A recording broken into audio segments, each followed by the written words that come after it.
All right. Good evening. Good evening. Welcome back, Diaspora. Welcome back to Caribbean. Welcome back, Caribbean Diaspora. Thank you for joining us in another edition of Caribbean Diaspora Vibes. My name is Donna Morgan. I'm the president of Caribbean American Diaspora Alliance, president of Women of Culture Incorporated, real estate broker, and life coach at Inner Vibes Consultant. We have an amazing night. We say that every week, right? But we always end up having amazing guests. We don't have regular guests. We have guests that impact their communities, whether it's back home in the Caribbean or here in the US or sometimes UK, Canada, wherever it is that they are actually impacting and they're doing work. And so we love to highlight those individuals. We are blessed tonight to have two individuals from Trailblazers from Guyana and then two from right here in Orlando, Florida. So we are definitely blessed. So before we get into the show, hey, Lewis, how are you doing? Hey, I'm doing well. It's a beautiful evening. It's been a beautiful day all day today in Central Florida. Compared Yes. compared to Sunday, what I was it? know. Saturday, Sunday, it was just nonstop raining. Yes. That's one of this. Welcome all our listeners on the CRR network, and also our guest this evening on from Guyana as we celebrate this country. For those living in the diaspora, we want to welcome you, and for those living back in Guyana, big up, and welcome. Thank you. Awesome. All right, Dr. Bev.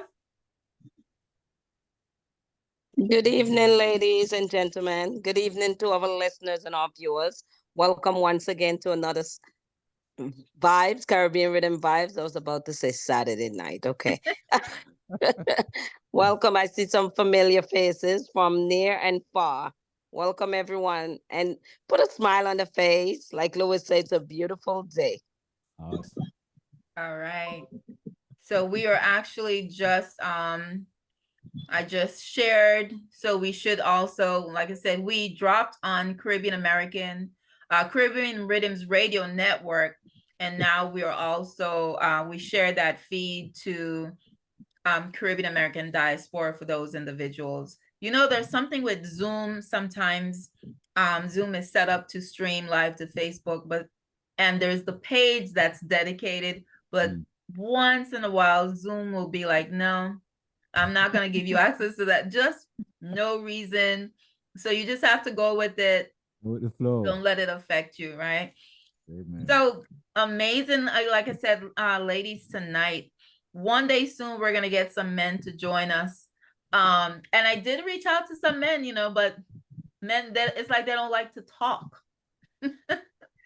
So I just want to at least put that out there when they say, how it's just all women on the panel. We did reach out. The women responded. The men did not. Big up to the women, all the women. Big up to you guys. Excellent. Yeah, it is what is the topic that really interests men. The brain, how their brain are wired. Is the type of topics that will actually get them to actually want to come on. Right. So you'll get them eventually. You'll get them. Make it something that have some kind of prize at the end. They get something. Men are really yeah, shrewd negotiators. Having raised my brothers and have a son, yeah, if you have a reward there, they get more excited. Look, he's smiling. Look, a man is smiling right now. All right. Awesome. So everyone, we're gonna start out. In Guyana. We're gonna start out with Miss Bibi Hassan, who is the director of Guyana Cancer Foundation. Bibi has her screen off tonight because she is not 100%, and but she still wanted to come on and just give us a glimpse of who she is and the work that she does. So Bibi, take it away. Hi, good evening, everyone. Great. I am Bibi Saida Akhtar Hassan, president and founder of Guyana Cancer Foundation. We're located at 351 East Street, North Cummins-Burke, between Lamaha and New Market Street, obliquely opposite the GPHC hospital. So I've been the founder since 2016. June 2016, I've been doing work. I'm actually a cancer advocate since 2005 with formerly Avon Community Health Fund. We also have a cancer survivors club with about 35 members. And we're also a licensed member for American Cancer Society since 2000, March 2022. And on the 28th of April, we will be hosting our first Relay for Life in Guyana in collaboration with American Cancer Society. And we just sashed our new, on the 4th of February, World Cancer Day, we sashed our new Hero of Hope for Guyana in collaboration with Global Hero of Hope with American Cancer Society, Sylvia Dias. She is our new Global Hero of Hope for Guyana and American Cancer Society, 2024. And we have been doing work in different communities. I didn't do anything as yet for this year, but I'm going in St. Cuthbert's Mission on the 3rd of March to do a breast cancer awareness program, breast examination and the breast cancer awareness program in St. Cuthbert's Mission on the 3rd of March. Wonderful. Bibi, tell us, how did you get started? Well, I was initially with Avon Community Health Fund as the treasurer 2005 until 2015. 2015. Until Avon was dissolved in the Caribbean, and then we had to just come off Avon. And that's how my Guyana Cancer Foundation was birthed in 2016. I started the process in 2015, but I got through in 2016, June 1st. And that's how we started our journey. And from since then, I've been doing breast cancer screening. I did prostate cancer screening, but I don't do the prostate cancer screening anymore because it got a stigma with the men. So I stick to the breast cancer screening with Dr. Balwant Singh's hospital. And also I did cervical cancer screening, but I didn't do any for this year because I saw the government is now offering free pap smear, free cervical cancer screening from age 21 to 65. So I didn't do any. Last year, January, I did cervical cancer screening. So I'm waiting on that to be part of it because I had a meeting a few weeks back with Ministry of Health with the HPV vaccine. They asked us to be a partner with them, and I readily accept to be a partner with them to promote HPV vaccine in Guyana. Okay. Is the stats for Guyana as far as cancer, is it high or under control? Well, cervical cancer is the second leading cause in Guyana, and breast is the first. You got a breast cancer, then you got cervical cancer is second, and the third is prostate cancer. Okay. In Guyana, yeah. And you're saying with prostate cancer being the third, you're still having a hard time convincing the Yeah, men. because I did more than once, maybe like three years, and it was a really tough task to get the men to go and do the screening, even though we offer it free right at Dr. Balwant Singh Hospital. Mm-hmm. The men don't go, so I had to stop it. Yeah, man, still resisting that whole idea of doing that treatment or that test. It's a thing Correct. that we talk about all the time, Bibi. I just want to encourage for those ladies, those wives who are out there, find a way to convince those husbands, because a lot of us are dropping off the planet because we are stubborn or we're not getting the education that we need, that this thing is important for us to do it. So I really, the only thing I can say, I encourage the women to encourage their man much, much harder, because Correct. a lot of us are dropping off the planet because we What what happened in Guyana? Most of these men think that when you go to the to do this test, they're thinking you're getting a physical, but you don't get a physical. It's a blood test to do, a simple blood test. so And so if it's and the when the old report, when treatment you get came. back the report, and if it's high, then they might have to do a physical. You understand? Right. So maybe it's just lack of Miss Bibi, it's just lack of education, because most men think that, hey, a doctor is gonna push something up into them, and this is the old thing Correct. that they don't want. And so if it's Yeah. change, maybe it's just education we need now to say, hey, this thing is not, it's not what it used to be before. This is just a simple blood test. Yeah, I agree with you. I agree with you. I agree. We need more education and awareness on it. Correct. Mm. So are there any male advocates, do we even know, cancer, prostate cancer?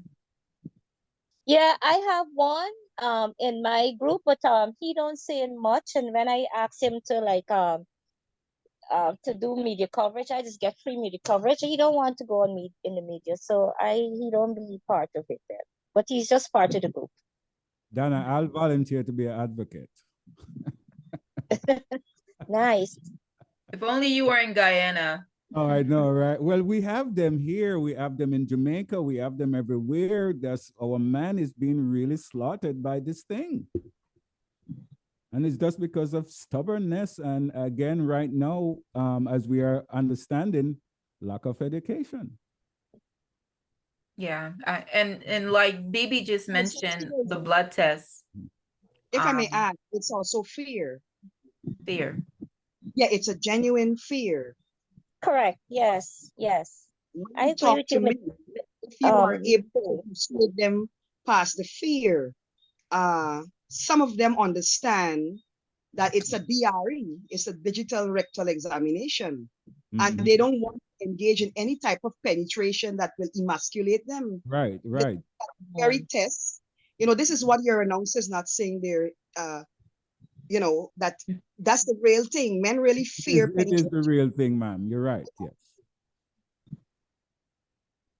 So that's it. So at least if, like Bibi says, bringing more awareness to having the blood test done first, and then if something comes up, then the other, you know what, there are actual skits on Instagram and TikTok about especially Caribbean men fearing to go to the doctor. It's funny, but it's not funny, but it's really a big deal. It's a real fear. It is real. And you've got to understand. And when men fear differently from women, it is the fear that immobilizes them and make them the very stubborn that the gentleman is talking about.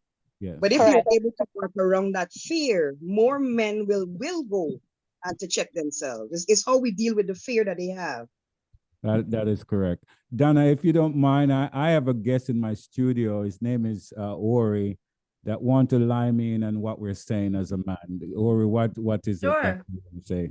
Hold on, let me get your mic ready. Go ahead. Test. Yeah, hi, my name is Rory Quintana. I'm a 10-year veteran, and I've been through so many different accidents and surgeries and kidney stones that one time I found out that I should get a test. I just found out maybe 3-4 years ago, there is no study for a male that can actually contract HPV and pass it on. I called Johns Hopkins, I asked my urologist, and he says there's no type of test that a male can take that can be certified that they're carrying the HPV virus. I was like, what? Really?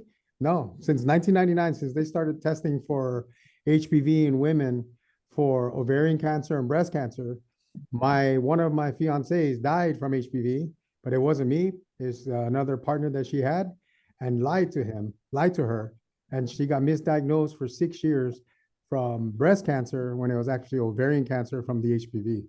So the doctors who are the urologists and the scientists that are testing, they need to enhance male testing HPV, because if they're carrying it by accident that they didn't know from their past and it's still in their DNA, because it's in their DNA RNA, they're going to transfer it not just to the woman, but to the children. That's why they're trying to do it from the vaccination. But that's not going to help if the man is still carrying that virus. You can look it up on Johns Hopkins. They don't have a test. They can test the woman, but they won't test the male for HPV. Thank you.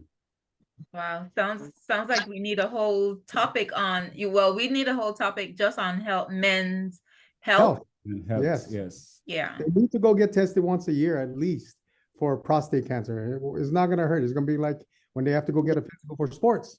They just go in, boom, and then you know what? Then you go make sure that you don't have cancer, because if you the most prostate cancer is also inside the colon. So Yeah. And they changed. I think a colonoscopy will do like every 3 or 5 years. Now they want you to get tested because of your diet, your esophagus, Right. what you eat. Thank you. Yes, God bless. Thank you. Thank you so much. Bibi. Great to hear that. Hi. So I'm gonna just okay. Thank you, Commissioner. I think your speaker was kind of breaking up there. So thank you so much for the work that you are doing, Bibi, in Guyana as the founder of Guyana Cancer Foundation. We do have someone that just popped on who is in the pharmaceutical business. I don't know if she wanted to Made, did you want to chime in on anything that we were saying before we go to our next guest, or no? But you're muted. Hi, everyone. Hi, Commissioner. Hi, Mr. Lewis. Hey, hi, Bibi. Hi, Shanti. Hi. I don't see the other names, but hi, everybody. Let me see. Okay. Hi, Dr. B. Okay. I'm an oncology pharmacist in the oncology arena. And I agree with what the gentleman at the studio said is about this testing. We have to know our numbers. We have to live healthy. And even if we go to the doctor, they really cannot test everything that is out there. So we have to be aware of the tests that are available. Some might not be available in the regular Quest or regular labs. So there are different types of holistic doctors or oncologists that they have some very, very unique tests. So we have to do a lot of deep diving for our health, because one doctor cannot really, truly take care of it all. So we have to learn how to share amongst ourselves, like platform like this. If we feel any kind of funny way, let's do tests. Let's know our numbers. Talk to expertise, and we have to keep on learning. Even me as an oncology pharmacist, I'm learning every day. New drugs every day. New innovative cancer drugs. Some oral, some chemo, some radiation. But you know what? A lot of people are being healed. But if we don't know and we don't do the testing, how are we going to heal ourselves? Clinical nutrition. Let's eat right. Let's do right. Spiritually, mentally, physically. That's all. I'm just coming from work, so. Thank you. And expounding on that men's health, I think especially opening up a forum, Caribbean, like we have Bibi from from Guyana. So we definitely need to have some different representatives from around the Caribbean, US, etc. To talk about this especially because we do talk a lot about women's health but not enough on men's health. So we'll have to do a segment specifically for that. So thank you, Bibi, for the work. For those that just came in, Dr. Arlene, you'll watch it on the tape. But we just heard from Bibi Hassan, who is the cancer. She's the director of Guyana Cancer Foundation, and now has teamed up with actually the American Cancer Foundation. So God bless you, Bibi. She's not feeling too well. We're going to move on. Thank you. Thank you. Thank you you. so We're much gonna for having me online here. Thank you so much. No problem. Thank you for coming on, even though you're not feeling the best tonight. We appreciate you. You're welcome. You're welcome. Bibi also is instrumental in when we have our global cancer forum in September, October. Bibi usually will recommend a woman that's for women of culture. She would usually recommend a woman to come on as part of. So she is one of our community partners, global community partners. So we really appreciate her work. Next, let's jump back. Actually, we'll go back. We'll stay in Guyana and we'll hop to the diaspora. So we're gonna move on to Commissioner Nicole Cole. Commissioner, unmute and tell us a little bit about your work. Can you hear me clearly? Good evening to everyone. Oh, yes. Good evening. Welcome. I asked that question because earlier you said I was breaking up. Mm-hmm. So, hello to everyone. And I want to start off by first wishing everyone happy World Social Justice Day. Today is World Social Justice Day. That is celebrated on the 20th of February, and the United Nations would like us to remember that in the quest for social justice, it has a lot to do with trying to balance inequalities, especially as it relates to how we treat women. And I would also say men, because in our conversation, we hear some of the challenges that men experience. And having been trained and work in primary health care for almost a decade, I know very well that the healthcare system is guilty of not really including men in their IED campaigns, whether it is for the PMCTC program, whether it is for men to come and support postpartum and prepartum for women. And it is something that myself as a clinical social worker would have pushed at the Campbellville Health Center. So there was this one time we had this campaign to get more men involved, and we were giving them jerseys if they come. We had jerseys, we had backpacks, we had bottles. And so we tried to entice them to come along with the women. And we just wanted to make sure that we test them. This is the PMTCT program, the prevention of mother to child as it relates to HIV transmission. Because on most cases, it's the woman who gets tested because, of course, it is women who give birth, women who get pregnant. And so part of the new strategy would have to be a message that men can carry. Our research finds that men respond more to men. So male mentorship to get men involved. I heard the gentleman say that wives asking wives to persuade their husbands. There's only so much persuasion that a man will take from a woman.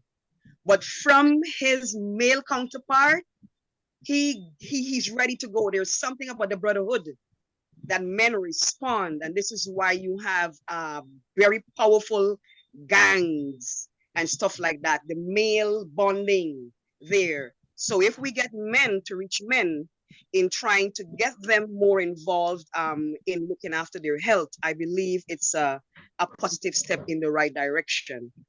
Having said that, okay, sorry, go ahead. Is it Bibi? No, I said pointed. Okay, I want to speak to something that occurred today, which is great. Today, Guyana appointed 9 new magistrates. Yeah, and the reason why this is, and it is World Day for Social Justice, And social justice have to do with access to justice. And the reason why this is so important, it is because for perhaps close to 7 years, we have had a hiatus of the Judicial Service Commission. There can be no magistrates or judges appointed if there is no Judicial Service Commission. But then within the Constitution of Guyana, in order to have that commission appointed, you have to have the public, you have to have a whole host of other commissions that ties it in to make it legally binding, whatever they do. And so last year, the Judicial Service Commission was appointed. I am happy to have played a role in advocacy, advocating to one of our leading ministers here in Guyana, the Minister of Parliamentary Affairs and Governance, at a forum to call upon her to persuade the setting up of this Judicial Service Commission. That's because earlier in the year 2023, our two erudite judges, this is the acting Chief Justice as well as the acting Chancellor of the Judiciary, Justice Yonit Cummings Edwards, who's the acting Chancellor, and also Justice George Wilshire, spoke to the burden upon judges. Can you imagine one judge overseeing 300 cases? Wow. And so the judges made a cry that they were burnt out. And being a social worker in the system, I know because on the ground in my actual community practice, I have had cases that will take perhaps a very long time to get through the system. And that's because of the burden of work. So having these 9 magistrates appointed will better facilitate access to justice. And so that is a great positive step. I would like to wish those magistrates well. And one of those magistrates is very dear to me. This is the lawyer, now magistrate, Counsel Clark. Counsel Clark in October of 2023 was arrested by the Special Organized Crime Unit of the police force for instructing her client of the right to remain silent.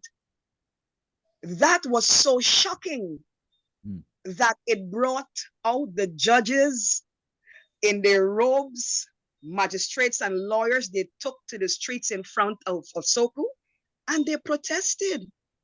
The lawyer subsequently filed, of course, she took it to court. And Justice George, the acting Chief Justice, ruled that the Special Organized Crime Unit must apologize to that lawyer, which they did. And she was also awarded damages in compensation. I know that her lawyer, the Honorable Attorney Counsel Hughes, wants to challenge the sum at which she was awarded. But you just think for a second that you are a lawyer advising your client on the right to remain silent, and you are arrested Wow. for doing what is a fundamental right across the board. So here in Guyana, being a constitutional human rights commissioner, you have got to always be vigilant to everyone or anyone who wants to violate the Constitution, which is the supreme law. And so you have to challenge them at every front. Oh yes, you have to challenge them, because that is the only thing that stands between you, tyranny and dictatorship. It's the law. It's the law that will pull back someone who wants to come at you for doing your work, for being a voice for the voiceless. Remember, those of us who blaze the trail and speak out, we are punished cruelly. The worst being that we can lose our lives. And I don't have to, I can give you names of activists who have gone dead in Guyana. The late Ronald Waddle, Crum Ewing, among others, Courtney Crum Ewing, among others. So even I, in my activism, my family tend to be very, they try to warn you. And because of course, nobody wants to come to your funeral and cry. They want to see you alive. So you have to know how to rock the boat, in the words of Bob Marley. Yes. All right. And Yeah. when you rock the boat, you have to rock it in the ambits and ensure that you understand the law. So, for example, we have two erudite women who've been acting as judges, acting in their position. We have a stain on our judiciary. So said Justice Saunders of the Caribbean Court of Justice. Guyana have not had a substantive chancellor since 2005, when the Honorable Justice Bernard, now Dr. Bernard, demitted office. Just think about that. Next year is 2025, and we have not had a substantive Chief Justice either. So the women who are acting in these positions, the Honorable Justices George and Yonit Cumming Edwards, they have no security of tenure. Do you know how that hurts my heart as a commissioner sitting on the Women and Gender Equality Commission, that you have two of your most powerful women who dispense justice in this country, but they cannot have security of tenure? They don't have the benefits of their office once they are not confirmed. So I have been speaking out and asking for the confirmation at different forums. My last trailblazer advocacy before the Honorable Justice Jacob Witt died, he had a forum here in Guyana. The CCJ sat in Guyana last year for 72 hours, and he had a forum. And I can remember asking Justice Witt about this, if it is not something that it's an injustice, that you go to school, you know how hard it is to study? We don't even want to think about the volume of law books. And you study and you're at the top of your class, but then you get an appointment that is acting and there are no benefits to your office. So that's an injustice to the justices of this country that remain acting. And today being World Social Justice Day, I had to start with that. The second point here, as we look at social justice activism, last year in Trailblazing, I pushed to get a qualification, not because I wanted to boast about it, but because in the line of my work, I have to challenge the police. And this is forensic science. I pushed to get certified in forensic science because there is a normalization of rape and sexual violence against children. We have children as young as 10 years old who have given birth in Guyana. And if you want to go even worst case scenario, 9. Oh my goodness. We have a phenomena of rape being normalized. And you've got to challenge the police when they do rubbish and shoddy detective work. So I am known even within the Guyana Police Force. I want to tell you this, that police, and I want to commend those police ranks who trust me enough to get a case to me because they know if the case comes to Commissioner Cole, something will be done about it. You see, where I sit, you also have the Director of Public Prosecution's Office. And that is an office that is very instrumental in recommending charges. So if the police is not doing or whatever they're not doing, I've been to the DPP office so many times, I feel as though that they got a bit tired of me. So many cases of shoddy detective work. And one of them that actually made me cry with a father. This was a 3-year-old in 2021. She was 3. She's now in her 6th year. Just imagine that there is a medical showing that her hymen is removed at 3. But because of the elements of the crime, she has to remember time and location of her abuse. There were no charges recommended in that offense pertaining to a child of 3. So why would you have a child go through all the forensic? You have child advocacy centers. The child will go through this forensic questioning. And yet at the end of the process, there is zero access to justice, no charges. Because two elements of the crime, time and location, was left out. That kind of floored me, and it galvanized me to become more qualified in watching at what happens when such cases get before the police. When the police will actually tell a victim who has been raped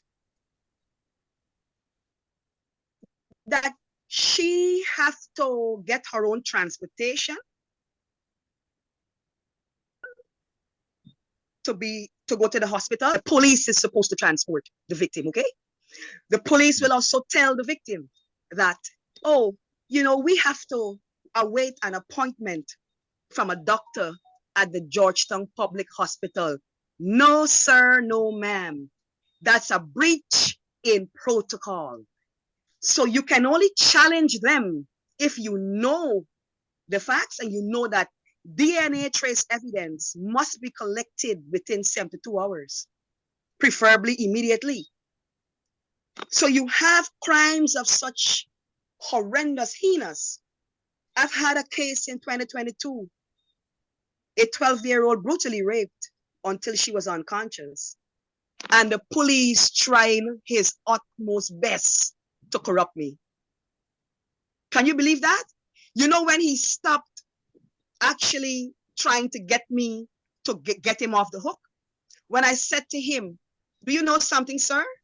I am going to call, or I'm going to contact the DPP right now.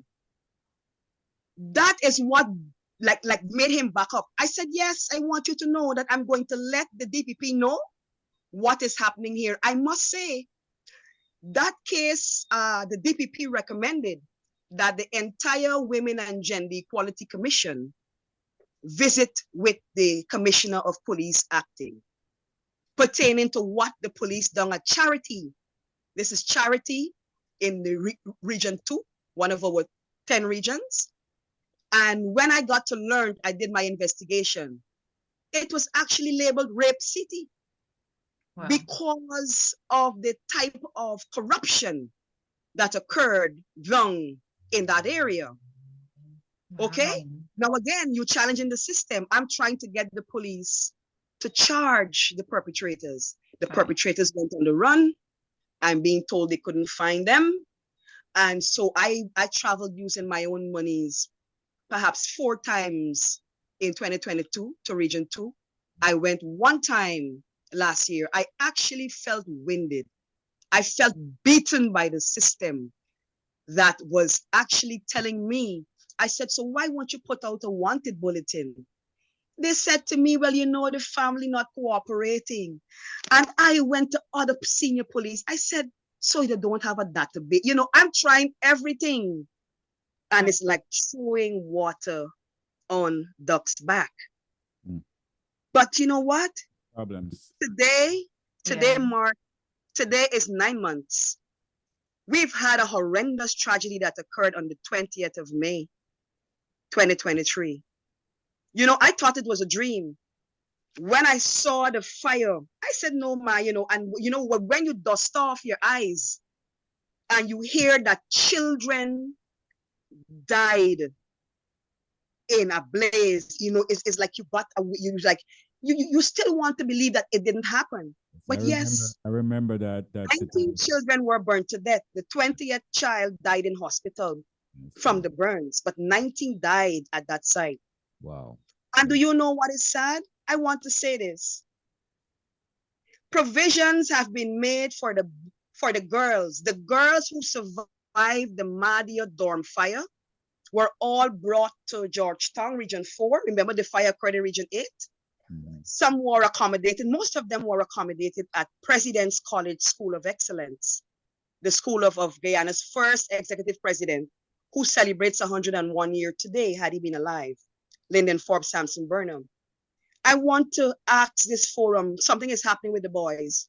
Do you know no provision was made for the boys and the boys were told that they have to return to the dorms. The boys' dorm was not destroyed. But do you know how many boys were assisting the girls, heard those screams, and are traumatized? We've had so many boys attempted suicide. The boys were told to return to those dorms. I literally cried when I heard that. We interacted with parents in the community of Mykobi. 11 girls died from that community, the hardest hit community. The boys are at home. That in itself is gender inequality. How can you make provision for girls and neglect the boys? It cannot be that you are going to say that the boys, something is not wrong with their psyche, so they have to go back to a grave site to learn. The manager where that fire occurred, it's a grave site. And I'm on record as telling our commission that in respect for the indigenous peoples, we should erect a totem pole that gives reverence to their spirituality, the totem pole, because you have a tragedy that occurred there. And we have boys out of school. So the Mykobi boys are at home, El Paso, Carisparu, and Chenopao. Those are the 4 hardest hit communities. Yes. I'm hearing that 14 boys from Carisparu. We have 50-something boys from Mykobi. And you know what they're engaged in now? My information on the ground tells me that they're involved in child labor. They're going into the mines. And if you know anything about Guyana's mines, it's a dangerous place. So I am begging the diaspora. I don't know if you can start a petition, how you can help me to speak truth to power. I tried. On the 1st of November, I held on to President Ali's hand. And I was whispering to him, the boys of Mykobi, because he had just finished speaking at a ministerial conference where we talk about boys being left behind. And I said, please do something to help the Madhya Dorm boys. God made it possible on the 20th of November. It was the observance of Universal Children's Day. And at State House, the First Lady was having a forum. I asked her too. She is the mother of 2 sons. I asked her to also help the boys. So here, I am using this forum to ask us to help the boys to return. We need our boys to return to school. Boys need love. Boys need care. Boys need the same treatment that girls have. And it is my contention that you can only have loving boys if they are raised in love, if you give them the same treatment, if you do not neglect them and treat them as though they're not humans. Children's rights are human rights. I thank you. Thank you so much. Thank you so much, Commissioner. It seems like there needs to be some kind of collaboration between the Guyana diaspora, because a lot is going on in Guyana that we can't even cover right now, but it definitely, the conversation, the connection, and I think you're the next 2 guests really probably would benefit you in also collaborating with. We're gonna move on. Thank you so much, Commissioner, for that heartfelt sharing. God bless you for the work that you're doing. Thank you so much. Thank you so much. God bless you, Queen. God bless you. You know, she came with such a passion and community, and then, so now we have Guenet who's going to talk about entertainment, and it's like, Guenet shouldn't be going after that presentation. Oh, Commissioner, thank you for drawing our attention to, we think we know what's happening in Guyana, but there's so much more that we don't. And as Donna said, maybe we were meant to be on this panel because, I've been a past member of the Guyana Association. We were so involved heavily for years, and then, it consumes you. You get tired, and you expect new people to move on and help to do the work. And we realized we've got to help you guys as diaspora. It's something we always knew. And I am more motivated, much more than ever, to jump right back in. So thank you guys for bringing us together so that we could get started again on some important work.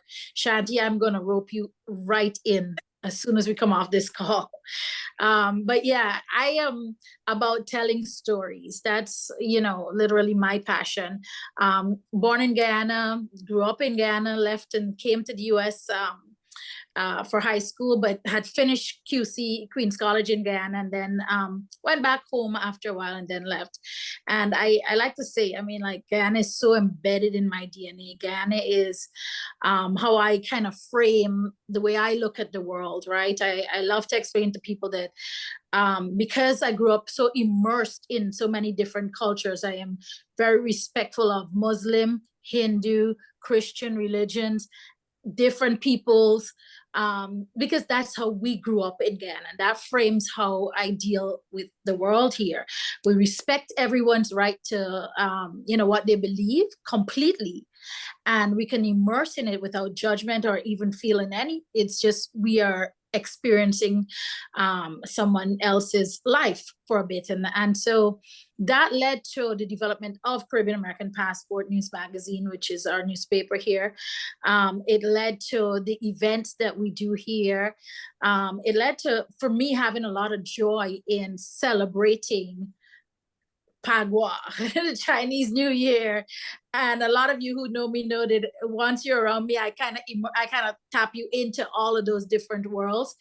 And so now it has led to us doing what we're doing, which is Cap Digital, which is newer now, where we're taking the newspaper into a digital platform.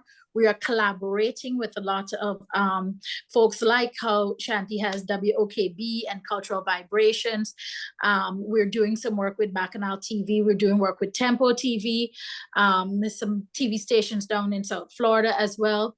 And what we're doing is telling the stories and sharing it a lot wider. There are Caribbean networks all over the place. There's some in California, and all they need is the content.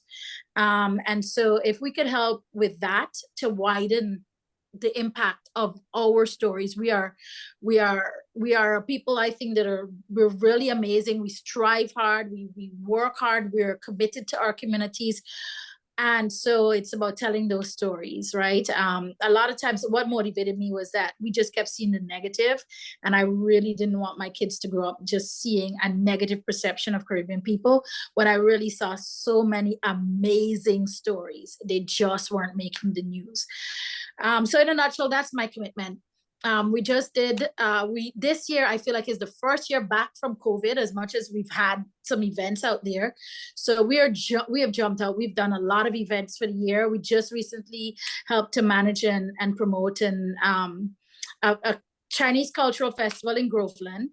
We're taking these events now into wider communities so that we could find our people. If it's about us doing the events, we're going to do it. If it's about us collaborating with folks to help enhance what they're doing, that's also what we're going to be doing as well. For me, my community roots, I'm trying to go fast so that Shanti gets enough time, because I don't know if y'all are hard stopping. It's not a hard stop for me. Okay. All right. Yeah. So, we work with now I lost my complete train of thought.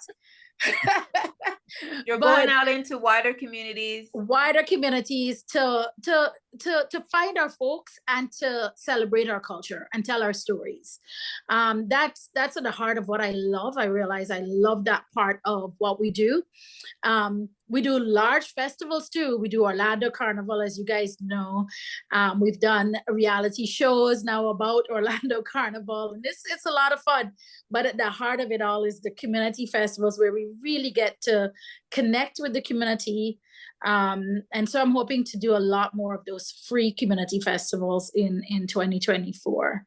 I don't know if I'm missing anything. I'm gonna hope that if I do, that Shanti could help me to fill in those holes.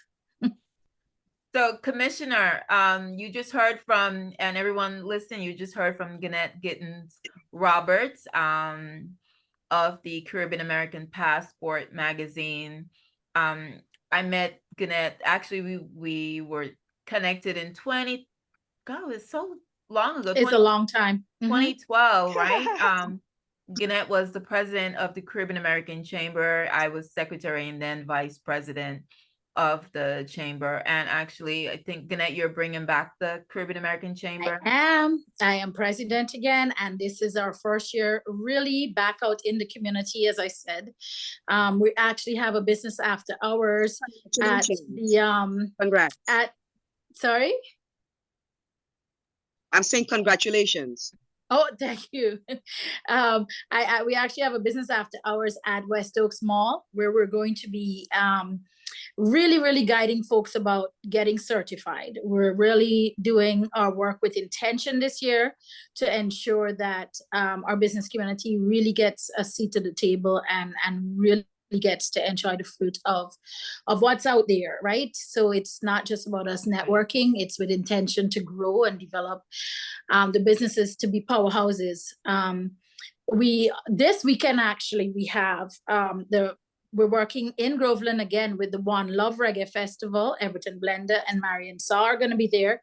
It's a free festival as well. And then on Sunday, we have a Soca Reggae 5K in Baldwin Park.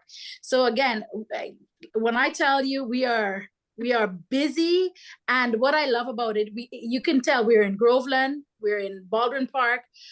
It's across Florida.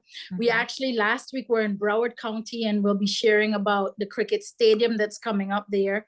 So we're taking the stories. The fact that we're going digital allows us to do this on a national scale now. Right. And really that's what we're doing. We're working closely with everyone and working to really just tell the stories across the state and across the US. Right. And for me, my passion, I had to really make this distinction because I was living in the world of Guyana, and then we also had issues here, and I had to really just switch off and realize I represent the diaspora. So it's that Caribbean American diaspora, and now we have to be educated as to what we can help the folks in Guyana with, or the folks in Jamaica or Trinidad with.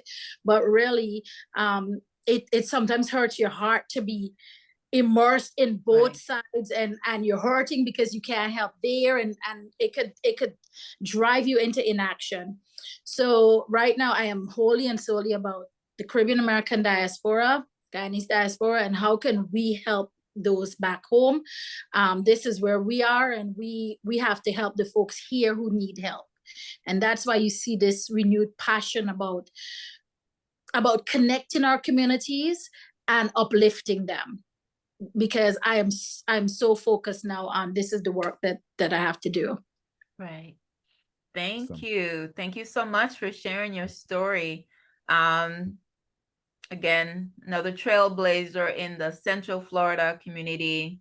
And coming up, we have Miss, let me see, Louis, do you need to take a quick break? I know we've been...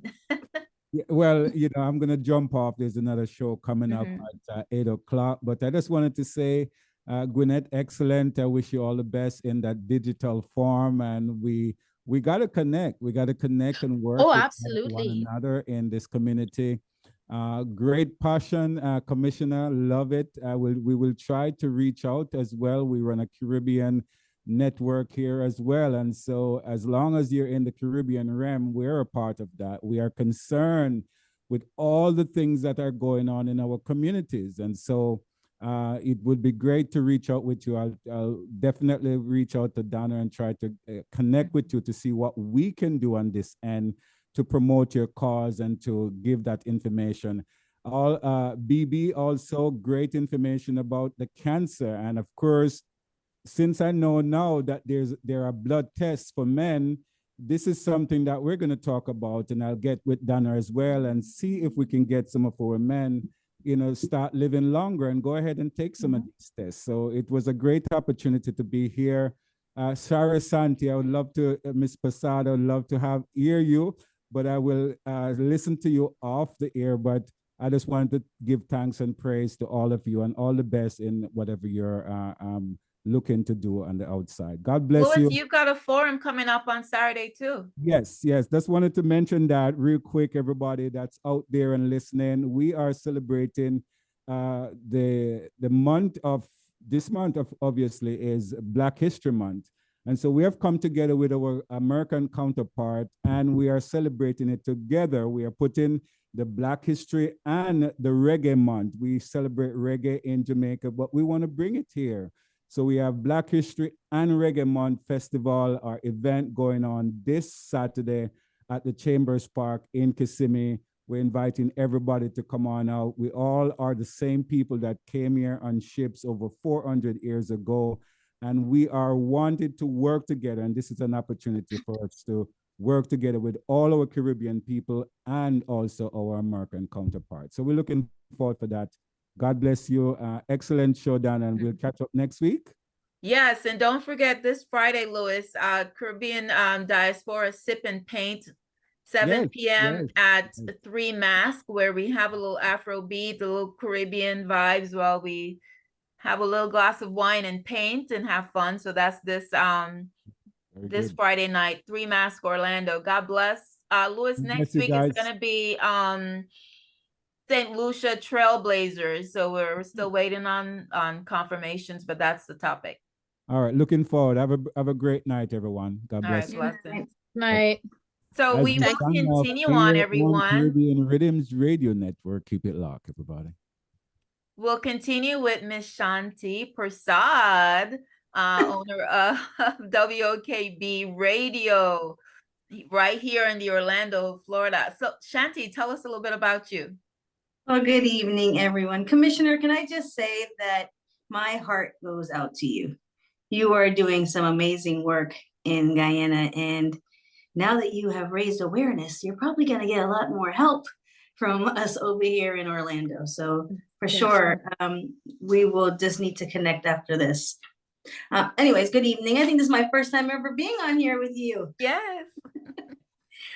My name is Shanti Persaud. I am the owner of a family-owned radio station, Unity Broadcasting and Rama Communications.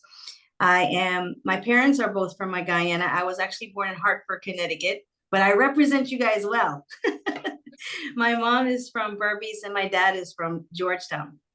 My dad purchased this business back in 1989 with the vision of giving the minority community a voice, a mic to express their concerns, promoting ministries, and bringing communities together with awareness through events. In 2012, my dad started pursuing an outreach in Guyana at the All Boys Orphanage. And in 2014, he left and said, I have to leave you so you can figure it out on your own, so he can go do his work.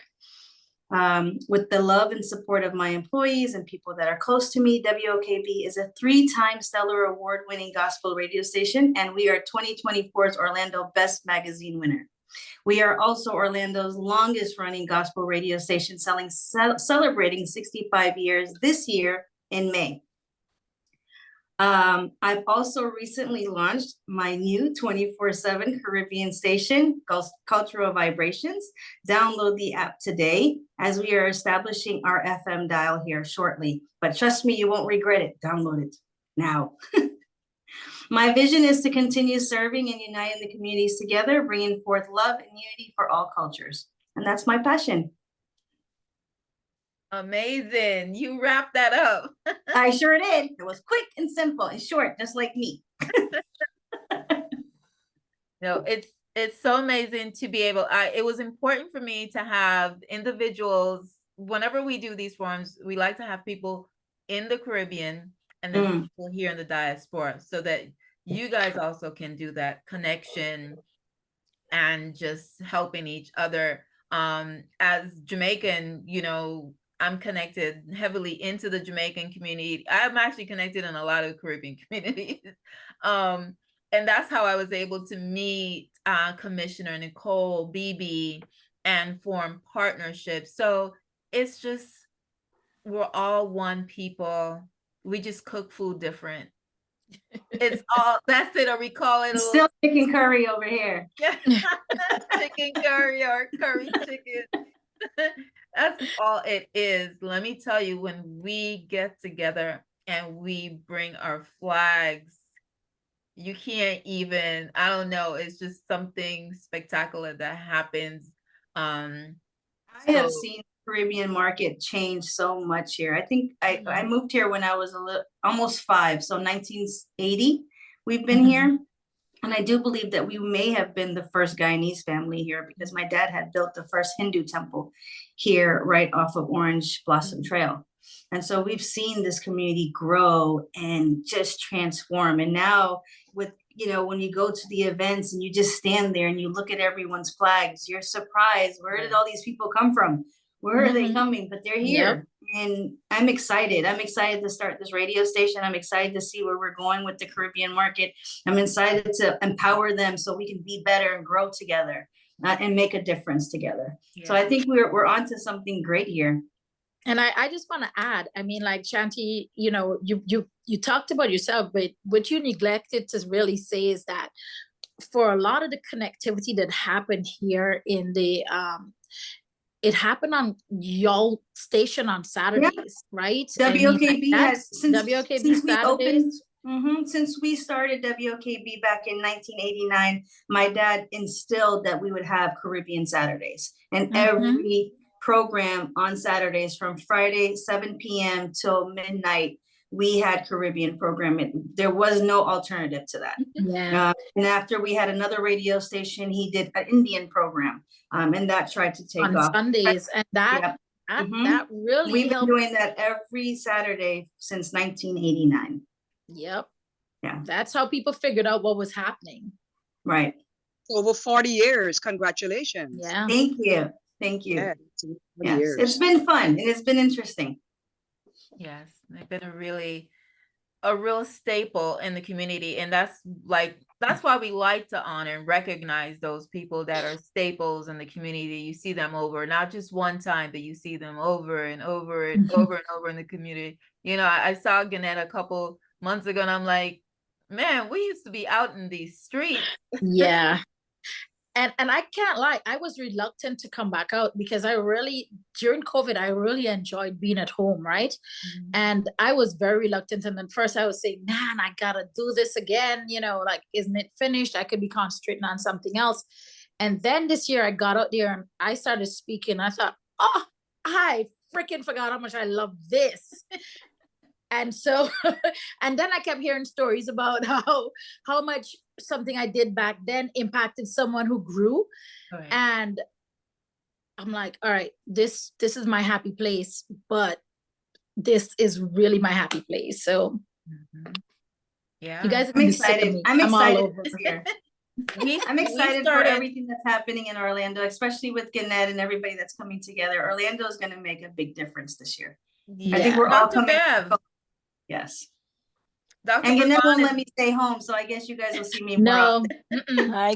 No. Good evening. And I will talk to Louis too. I'm dedicated to pushing our Caribbean media, right? Because we've been left out of media buys, and if we don't get it right, we'll be definitely left out. And so we've got to talk in the way that folks want. We've got to get our following up on social, because that's how the new buy is. So I'm dedicated to, we are way too good to be just bringing up the rear. Right. That's how I feel. Yeah. We're all super. Yes, Commissioner. In the song of, when you listen to, cause I am Superwoman. I mean, Alicia Keys, when she has such a brilliant voice, and so when she says, all my sisters coming together, saying, yes, I can, yes, we will, because this work, always remember, it is women who work the hardest. But to do what? We put men in power, and then they disempower us. Sisters, yes, work very hard on all the campaigns. Gosh, yeah. Can we write that down and text it to us? That's I would like for us to work together in sisterhood to support each other. I asked the party if they're going to field a female candidate because I want to back a woman, not competition, but cooperation over competition. You want to work together, like the queen bee. The bees work in the hive so the queen can triumph. So you work together for that, because we've been working, of course, there's nothing wrong in working and putting men there. But if women are actually going to equal or balance in gender equality, women have got to champion women. It's the only way it's going to work. Yeah. And you know, Shanti and I have been really doing that and being a real support for each other. There are times when we cried about the same things, and I don't cry in front of anybody, and I'm sure she doesn't either. But we really became a support for each other just to help uplift it. Like, we don't know how we're gonna both benefit, but we're doing this. Right. Bottom line. Thank you. We're gonna hear from Dr. Bevan and Dr. Arlene. Good evening. Good evening. Commissioner Nicole or Commissioner Cole just made the statement that I've said practically on each and every one of the shows, how women work so hard, and yet in every organization or group, I'm in education, for example, the woman does all the legwork, and at the top most times they are the male, you know, the man figure that's up there making the digits, right? While we're doing the work. And it's time that we put an end to it. Like you said, we have to support each other. But I don't understand the consciousness of men, because there are no man without a woman. They came from a woman. And I'm glad I raised boys in that sense, you know, because you have to think that you have to give back, look back, or remember some of those men that gave us that power that we have today, or those women who gave us that power. And I mean, this is a timely time for tonight, and using that statement as a finish, because we're going into this is Black History Month, and people say, oh, they give us the shortest month, but we got to take not what they give us, but what we feel that we're entitled to. And we get the opportunity next month to celebrate 31 days of Women History Month. So you see, man can give and man can take, but God produce, right? So we have the best. It's yet to come. We got to stay together. Don't forget it. It's not a speech. It's not the look good or sound good promotion. It's the reality that we need to kick off. The reality is that we're no good. You know, some people think like one person is great. One person is great. Can you imagine 10, 20, 30? We're nothing without numbers. True. That's exactly true. And, you know, we need to just this week, got notification that a dear friend of mine, Daryl Bars, if you guys know, passed away. And my gosh. And I got an email from Daryl only probably 2 days before that announcement. Yeah. Jesus. So just like that, you're talking to somebody, you're communicating, and then Facebook brings a whole nother reality to it, because you see the footprints of the person, the interaction, and then just like that, just gone. So we have to be mindful, or even more mindful, that we're here for a season. So, you know, we're not always going to agree on everything, but we have to that's not even important. You know, get together as a family, as a group, and impact your community in whatever ways, whatever gifts, that we're all unique. Every single one of us, we're unique with different unique creation for this universe. Dr. Arlene, last words. Yes, indeed. Hats off to you, Donna, as always. And Dr. Davio, my beloved friend, sister. Hats off to all our sisters here this evening. In the spirit of Black history, I am so proud of all of you. There was a quote that says, if they did not leave a seat at the table, bring your own seat. And you brought all your seat and sitting at that mighty table and contributing, impacting your world, and making such an awesome difference. As Commissioner Cole was speaking about the children, and my heart was going out for, you know, the children and for those young men. You know, we're all, you know, from the culture from which we are from, men. I remember when Dr. Dabria and I were in the doctoral program, and we learned about why our men are where they are. It has never left me, and to hear of what happening to those young men, I said, we all have to rise up. Yes, they're all ours. Yeah, we'll put them at a place and then they disempower us, but we're going to help them because they belong to us. And so to all our sisters, awesome job, awesome empowerment, and I applaud you, and may God continue to give you the strength to carry on this great work. He knew before time that you were going to be here to be trailblazers, leaving footprints on the sands of time. And I'm glad I'm here to hear it and be a part of the celebration. This indeed is a celebration. I'm excited. Thank you, thank you, thank you. Woohoo! Yes. Medea, last words. And we're celebrating Guyana Trailblazers tonight, but I'm Jamaican. Dr. Bev is from Antigua, Dr. Arlene, Jamaica, and our guest that's on, our new guest, Medea, is all the way from Nigeria. So we are a mix up. And big up to Jamaica. I mean, the One Love, Bob Marley One Love is just taking the world by storm. Yeah. It sure is. One Love. Caribbean stories on a different level. Love it. Big movie. Yeah, man. Yeah, it's The definitely. One Love unites us all together. Yes, That's it does. true. Yes. Yes. And Medea?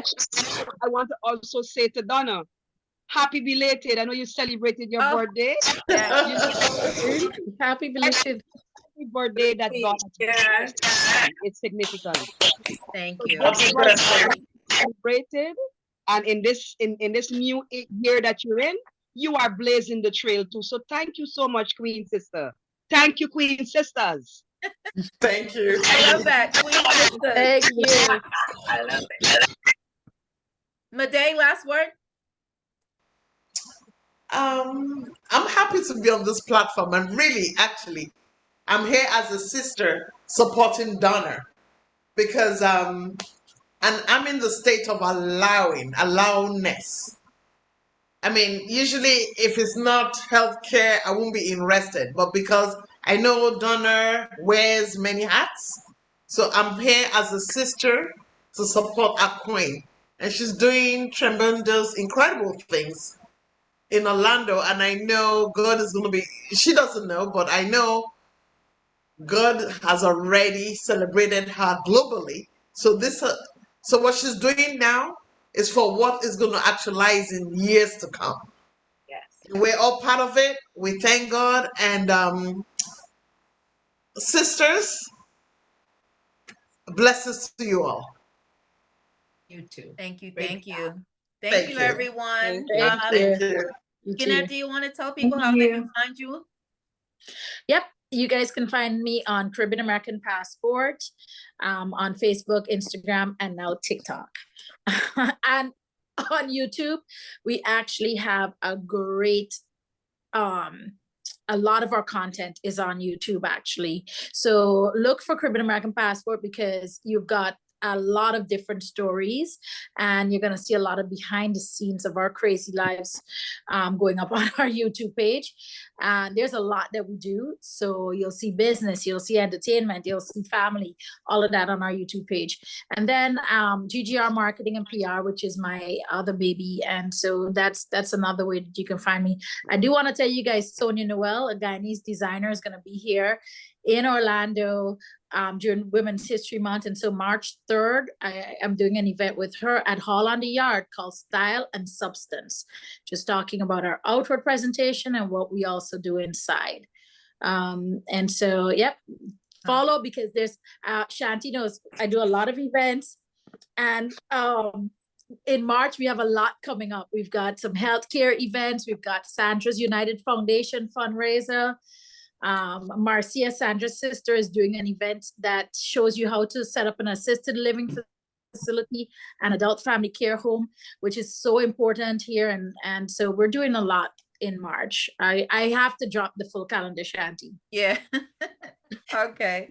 Shanti? You got to get on her calendar. You can find me on all social media handles at Shanti Persaud, WOKBradio.com, also CBR247.com, also for the Cultural Vibration Station, and download the app. Both apps are available on all marketplaces, WOKB and Cultural Vibrations as well. All right. We want to say big ups to the team at Caribbean American Diaspora.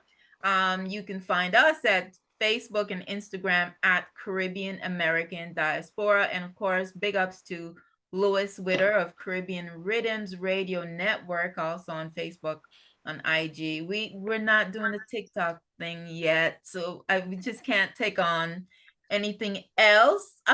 But maybe if we get some young people to do it, we'll probably... Yeah, it's hard, but it's worth it. We just got 11 billion views on Orlando Carnival on TikTok. It's unmatched in just how much views you get and how you could amplify your message. So yeah, gotta do it. Yeah. All right. Blessings, everyone. Thank you for joining us tonight. Good night. Good night, guys. You are Guyana Trailblazers. Because the 23rd, Guyana is celebrating its Republic Day, okay? The 23rd of February. 23rd. And it's also the celebration of the 1763 slave rebellion. That is more important. Because we are not here because persons want it. We are here because we fight to be here. Yes. And we got to continue fighting. So when Bob Marley say, you got to get up and stand up for your rights and don't give up the fight. Because as we speak, our teachers are in a struggle. Tomorrow will be the 30th day that they're on the street striking for a livable wage in Guyana, the fastest growing economy. So take that. God bless you all. Good night. Thank you, Commissioner Cole. Thank you. Good night, everyone. Good night, everyone. Blessings. Blessings.